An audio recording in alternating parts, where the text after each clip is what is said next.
हे पार्थ, यह दंड केवल दंड देने का ही नहीं, अपितु धर्म और न्याय को स्थिर रखने का साधन है।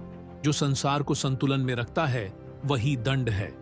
यदि कोई अशांति फैलाता है, अपने स्वार्थ के लिए अधर्म का मार्ग अपनाता है, तो उसे रोकना और उस पर दंड देना परम आवश्यक है। यह तुम्हारा धर्म है, क्योंकि यह न्याय और सत्य की रक्षा का मार्ग है।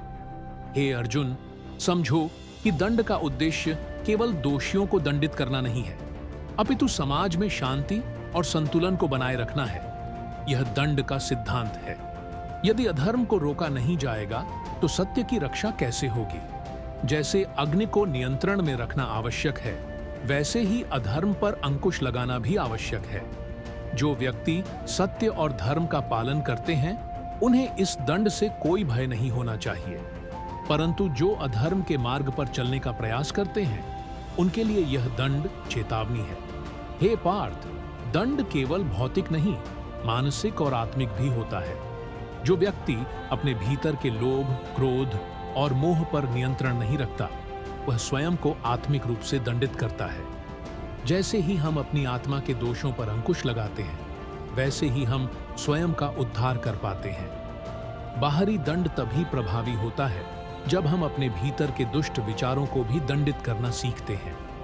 जो व्यक्ति अपने ही विचारों और कर्मों पर नियंत्रण नहीं रख सकता, वह संसार में कभी भी सच्चे दंड का पालन नहीं कर सकता। अर्जुन, दंड का प्रयोग केवल शक्ति दिखाने के लिए नहीं, बल्कि अन्याय को मिटाने और धर्म को स्थापित करने के लिए होता है। जैसे तुम एक योद्धा हो, तुम्हारा कर्म केवल युद्ध करना नहीं, बल्कि सत्य की रक्षा करना भी है। यह दंड केवल शत्रुओं के लिए नहीं, अपितु तुम्हारे भीतर के दुर्गुणों के लिए भी है। इस दंड का उद्देश्य किसी को कष्ट देना नहीं है, बल्कि उन्हें सत्य के मार्ग पर लाना है। जो सत्य को जानता है, वही न्याय कर सकता है। हे अर्जुन, यह समझो कि दंड केवल किसी को नीचा दिखाने के लिए नहीं, बल्कि उसे सन्मार्ग पर लाने के लिए है। तुम्हें अपने शत्रु को भी एक जीव के रूप में देखना चाहिए और यह दंड देना चाहिए कि वह भी धर्म के मार्ग पर चले।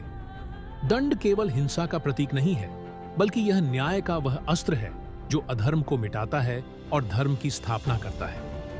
दंड का आदान प्रदान उस समय उचित होता है जब उसके बिना समाज में अराजकता फैलने लगे। यह तुम्हारा उत्तरदायित्व है, हे पार्थ, कि तुम इस दंड के महत्व को समझो और इसे उचित स्थान पर ही प्रयोग करो। इसमें क्रोध नहीं होना चाहिए, केवल न्याय का भाव होना चाहिए। क्रोध से दिया गया दंड अधर्म की ओर ले जाता है, जबकि शांति और स्थिरता से दिया गया दंड धर्म की स्थापना करता है। हे अर्जुन, दंड वही व्यक्ति दे सकता है जो अपने भीतर के विकारों से मुक्त हो। जब तुम स्वयं अपने भीतर के विकारों पर विजय पा लेते हो, तभी तुम अन्य को दंड देने योग्य होते हो।